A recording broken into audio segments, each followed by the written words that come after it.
The following talk was given at Mile High Church in Lakewood, Colorado. Please visit our website at milehighchurch.org. And let me ask you a question. How would you describe your relationship with God? When I was younger, I wanted to know God. I wanted to know about God. But the God that I grew up with was distant, demanding, judgmental, and let's be honest, had some issues with anger management. I'm not sure I wanted to know that God. I needed a bigger, better God. Fast forward, a lot of seeking, a lot of looking, I found this place. I washed up on the shore of this place and dived into the teachings of science of mind and spirit. And yet, there was something I was missing. I felt like I was trying to know God through my head, through my intellect, through principle and law. And then I came across the book written by Dr. Ernest Holmes, our founder, Can We Talk to God? And he summed up perfectly what I was experiencing. He says, in the new idea of life, we are thinking of God as a universal principle, intelligence and power, as the essence and energy of all things, the immutable law and cause of cause and effect. And in doing this, in discarding the idea of a huge person in the nature of deity, we are undoubtedly losing the sense of a personal contact with this invisible power. And we are liable to think of God only as law or as an infinite it. Now, an infinite it is very adequate in some ways, but in some ways it is very inadequate. I realized I didn't want to just know God or know about God. I wanted to experience God. I wanted a relationship with God. But it won't happen through the intellect. What I realized is it would happen through that inner sense. So I want to share with you a story. It's probably my favorite story. It's an abbreviated version. It comes from the 1930 book called The Cat Who Went to Heaven by Elizabeth Cotsworth. Once upon a time, long ago and far away in Japan, a poor young artist sat alone in his little house, waiting for his housekeeper to return from the market with a few things that she would fix for an evening meal. He expected that she would be home any moment. She would bow low and open her little basket and show how wisely she had spent their few coins. But when the housekeeper did return, she lingered by the door and the basket stayed shut. "Master," she said, "it occurs to me that we are lonely here." "Lonely? Well, I should say so," said the artist. "How can we have guests when we have nothing to offer them?" "Master," she continued, "it seems to me I have often been kept awake by rats." "Rats?" laughed the artist. "No rats come to a house in which not even the smallest morsel of food falls upon the mats." And then with a sense of dread, he realized what was in the basket. "You have brought us home nothing to eat," he said. "You have brought us home a cat." "Oh, my master is so wise, he sees the unseen," replied the housekeeper. A cat! Have you gone mad? Here we are, nearly starving, and you bring home a little goblin to eat what little left we have. Don't you know cats are evil? What? But no, maybe you're right. Perhaps it is best to be carried off at night in the jaws of a goblin. We can't be any worse off than we are." Well, the old woman began to cry. Tears fell from her dark eyes and ran down the wrinkles in her cheek. Why was he so angry? He had been hungry before. Well, said the artist, who knows? Perhaps it is best, perhaps it is good fortune to have a goblin in the household to keep the other goblins away. Come, let me see the creature, he said, not really caring if he saw it or not. The old woman set down the basket and opened the lid. Nothing happened at first, and then a pretty little white head peeped up over the rim, and 2 yellow eyes looked around the room. The cat jumped out of the basket and stood on the mat. The artist could see that her white sides were spotted with yellow and black dots, and she had a little round tail like that of a rabbit. Oh, a 3-color cat, he said. Well, why didn't you say so? They're very lucky, I understand. Upon hearing him speak so kindly, the little cat came over and bowed low before him. He had to admit he had seen nothing quite as lovely as their little cat in a long time. Yes, you are right. We were lonely. Well, she shall have to have a name. Let me see. She is like snow dotted with gold and black lacquer. She is like a white flower upon which yellow and black butterflies have landed. May I humbly suggest, said the housekeeper, that we call her Good Fortune? The artist thought for a moment and said, yes, it is as good as any other name, but take her to the kitchen out of the way.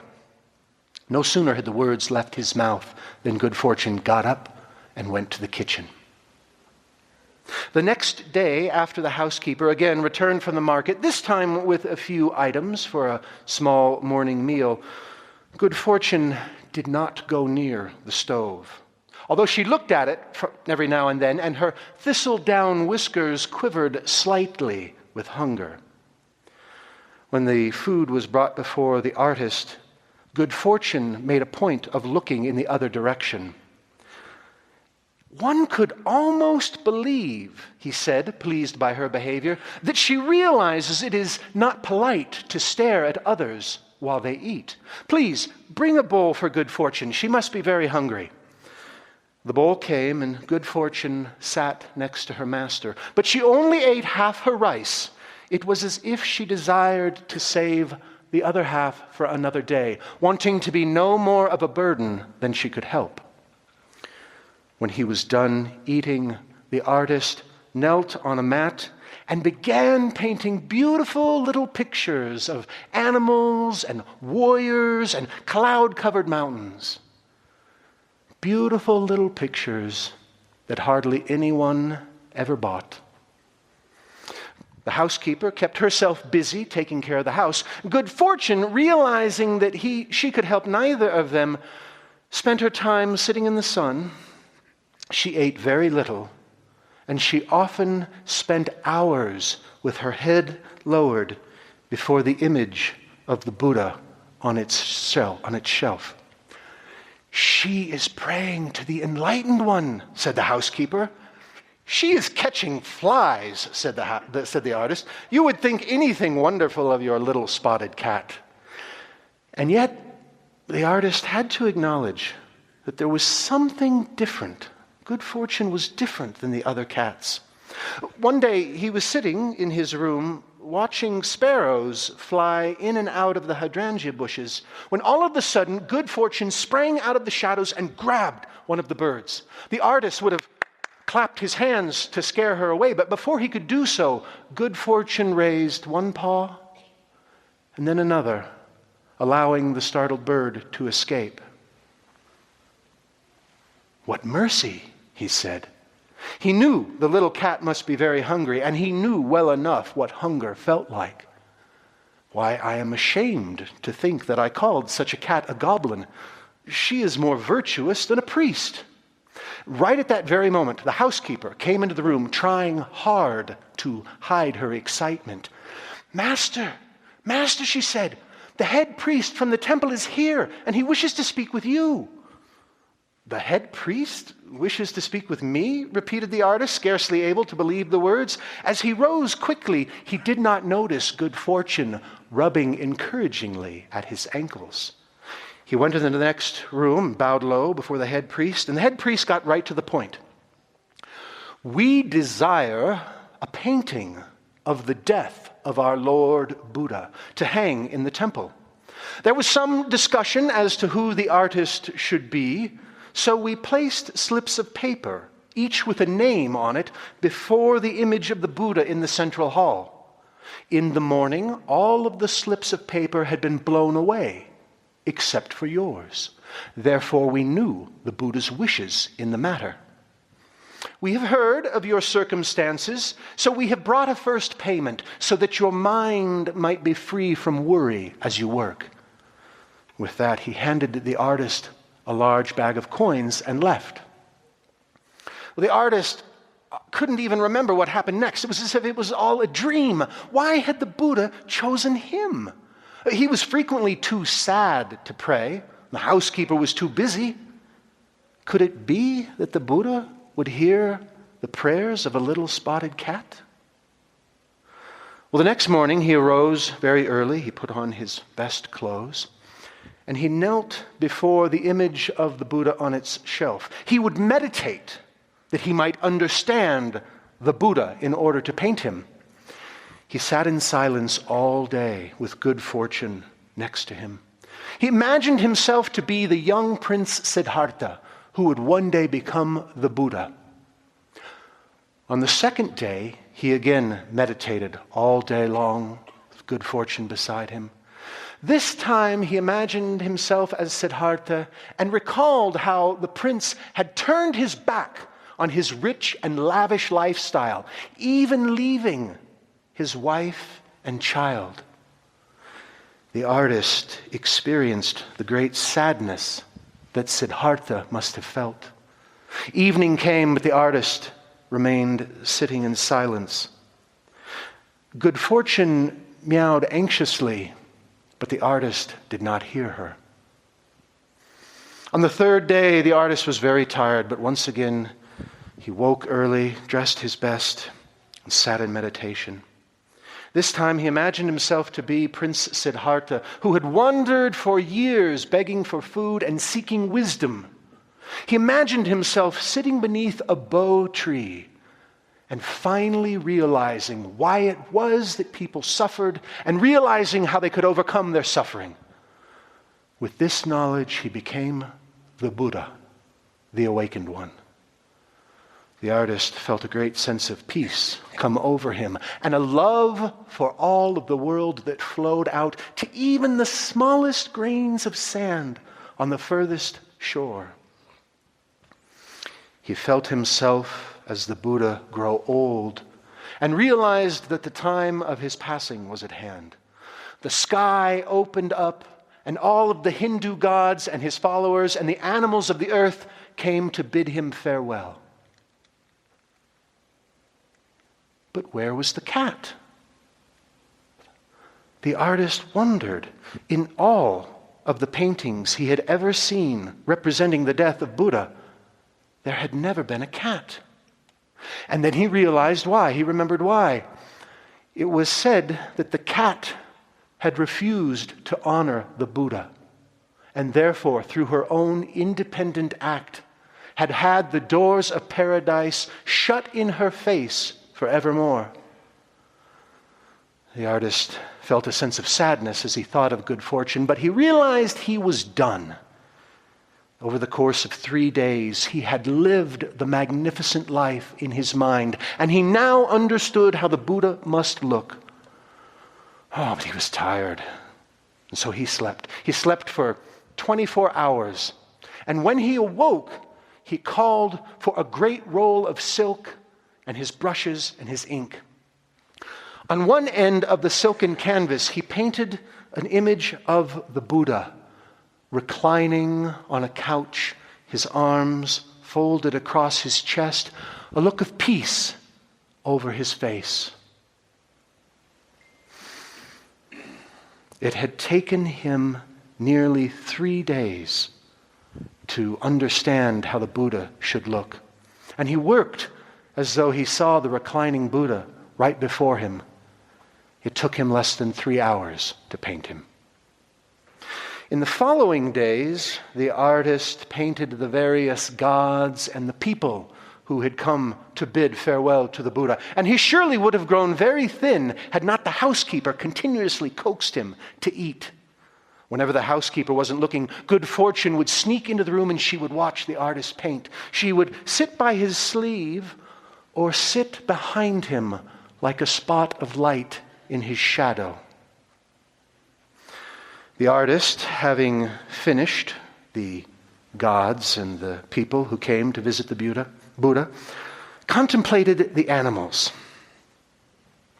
Which one should he paint first?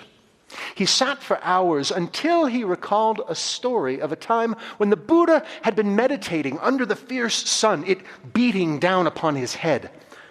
The snails saw, and they crawled from their protective shade and arranged themselves as a crown to cover his head and protect him until the sun went down. The artist took his brush, dipped it in spring water and ink, and painted a snail. When it was done, good fortune came to look at it, and she held a paw up as if to touch it. She turned to the artist and seemed to say, "Master, that is a very snail-like snail." The next day, the artist contemplated the elephant. He recalled a story of a time when the Buddha had been born as an elephant and had met a group of refugees who were escaping from a wicked king, but they were too weak to proceed without food. The Buddha, as an elephant, threw himself off a cliff that the travelers might have enough food to find safety. The artist took his brush, dipped it into spring water and ink, and painted an elephant. When it was done, good fortune came out of his shadow and looked at it wide-eyed. She turned to the artist and seemed to say, "Master, I don't know what this being is, but I am filled with awe." On and on the days went. The artist painted many animals, and each time good fortune would come out and look at them, and each time her eyes would shine with wonder and amazement. And yet the artist began to think that perhaps there was a bit of sadness in those eyes as well. The following day, the artist was compelled to paint the dog. He thought of them as puppies and he thought of them as adults, but he couldn't think of a story in which the spirit had been born as a dog. So he called in the housekeeper and asked if she knew any. She told a story of an old abandoned temple that was near a village. And it was said that the villagers, on a specific day every year, had to sacrifice a young girl to the goblins. Otherwise, the goblins would overrun the town. Well, they would put the girl in a basket, take the basket to the temple, and the girl would never be seen again. Well, one day the lot fell to a young girl who had a dog. She and the dog traded places, and that night, when the goblins opened the basket, the dog leapt out, grabbed the leader of the goblins by the throat, killing him. The other goblins ran away and were never heard from again. The artist thanked the housekeeper for her story, and then asked, "By the way, what did the goblins look like?" "Cats," she whispered, hoping that good fortune wouldn't hear, but good fortune did hear. With a sad look at the old woman, good fortune got up and walked out of the room. The artist, reflecting on the quality of faithfulness, touched his brush to spring water and ink and painted a dog. When it was done, good fortune did not come back all day to look at it. The next day, as the artist once again prepared to paint, he noticed that good fortune was nowhere to be found. Well, he reflected on the deer. He recalled a story of a time when the Buddha had been born as a deer and had sacrificed his life to a great king in order to win the safety of the other animals of the forest. The artist was overcome with the experience of such timidity and yet great courage. He touched his brush to spring water and ink and painted a deer. And when he was done, unexpectedly, good fortune came out of his shadow and looked long at the painting. She let out a soft meow. She sadly turned toward the artist and seemed to ask, "Master, is there no room for me among the other animals?" On and on the days went, the master painting the other animals.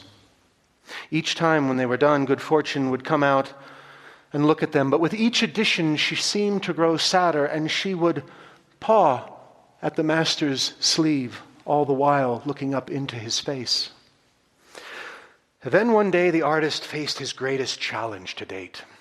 All of the animals that he had painted so far were gentle in nature, even the lion who killed only to eat. But the artist knew that the tiger was also among the animals who had come to bid the Buddha farewell. How could this be? What could there be to bless in such a cruel and fierce life? And yet the artist remembered a time when the Buddha had been born as a tiger to prove that even in such a savage life there is something of beauty and greatness. And so the artist painted a tiger.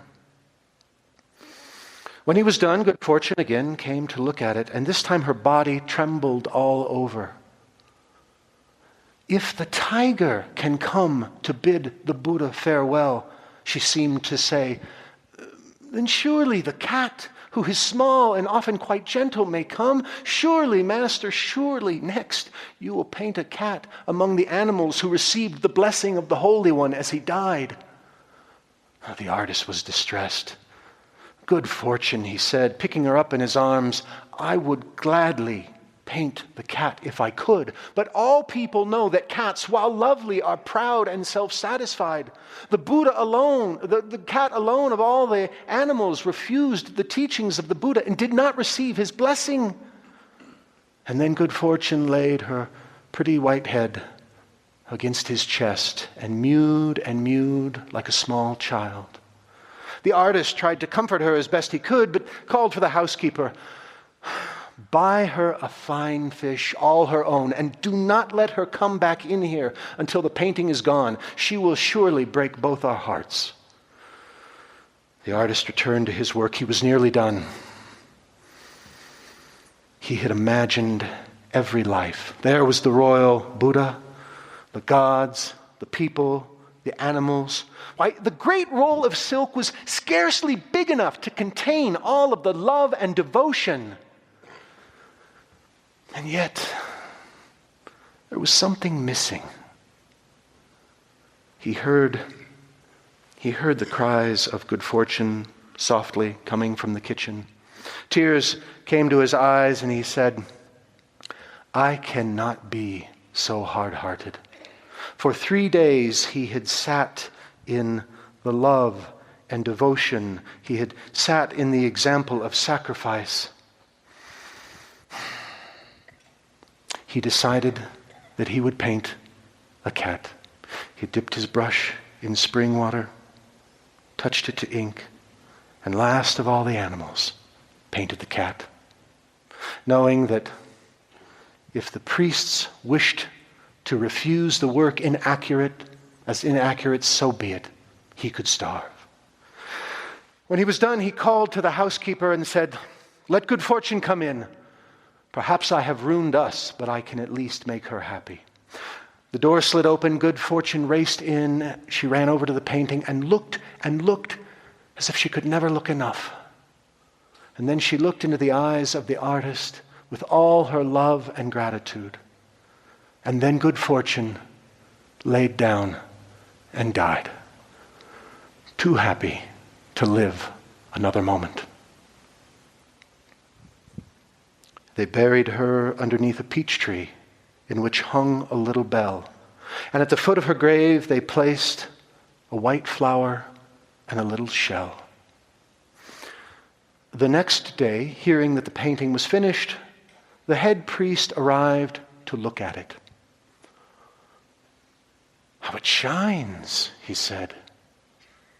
such detail, such beauty. And then his face hardened. What is this creature you have painted at the end? It is a cat, replied the artist. Do you not know that the cat rebelled against our Lord Buddha, did not receive his blessing, and can now never enter paradise? Yes, I knew, said the artist. I see, replied the head priest. All beings must suffer the consequence of their actions. The cat must suffer from her obstinacy, and now you from yours. As a work once done can never be erased, I will take the painting, and tomorrow it will be officially burned in the temple. We will find another artist to complete the work. All day, the artist sat alone in his thoughts. The painting was gone, and with it that part of his life that he had put into it. Now all of his hopes were ruined. Now more than ever, no one would buy his art. But he did not regret what he had done. For so many days he had sat in the thought of love and the example of sacrifice. And now his sacrifice did not seem too great a thing to bear for good fortune's one moment of happiness. All through the night he sat in the darkness until the sun rose in the morning. An hour later he heard people running towards his house. And suddenly he found himself surrounded by the monks from the temple with the head priest pulling at his arm. Come, sir, you must see. Come, it is a miracle, come. Well, half awake and dazed, he felt himself pushed and pulled to the throng of people making their way to the temple. Out of the corner of his eye, he saw the housekeeper, and together they went into the temple, and there was his painting hanging in the great hall with candles and incense burning forward. But it was his painting. There was the gods and the people and the animals, and the compassionate one. At the very end, where he had painted the cat, now there was nothing. It was as if brush and ink had never touched the silken canvas. And the Buddha whom he had painted with arms folded across his chest, now had one arm extended in the sign of a blessing.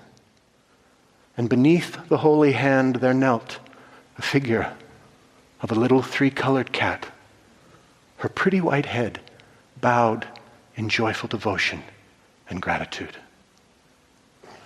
And that is the tale of the artist and his good fortune.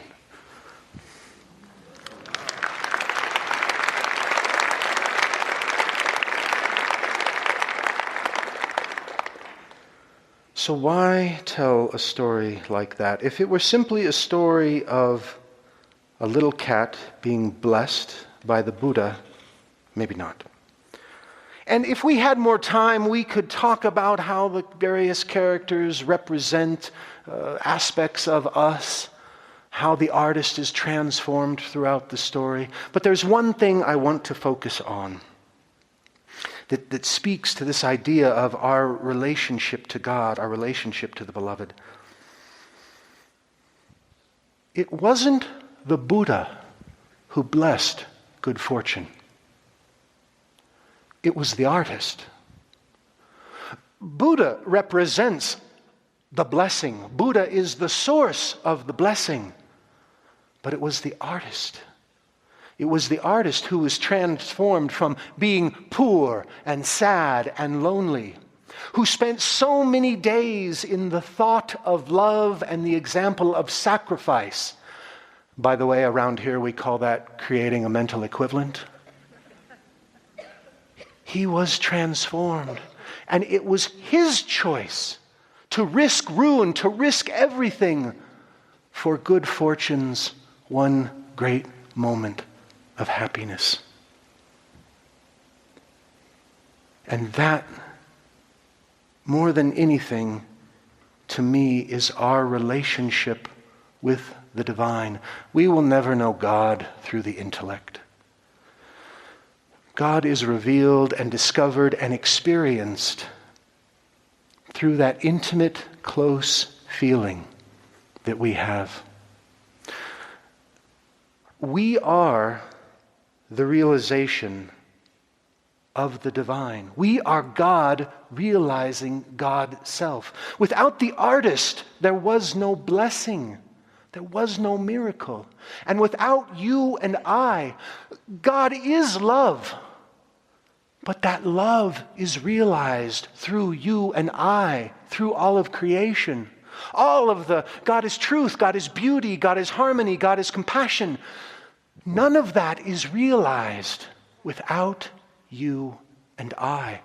Ernest Holmes says, spirit without manifestation would only be a dream world, never coming to self-realization. We experience God through that heart-centered feeling, through love flowing out of us. Dr. Holmes writes, the person who goes deeply into his or her own nature will find that God speaks in the universal language of emotion, sense, feeling, intuition, instinct. It makes no difference what we call it. It is the direct revelation of omniscience through us. So my question to you is, how will you reveal God today? How will you be the vehicle today through which compassion is realized? Who in your life today is calling for blessing, recognition, acknowledgement, to be lifted up and praised? And who today will you love? If we want a bigger, better God, it will only be realized through a bigger, better us. Thank you for listening to the Mile High Church podcast. This podcast is made possible by the generous contributions from listeners like you. If you'd like to make a donation, visit us at milehighchurch.org.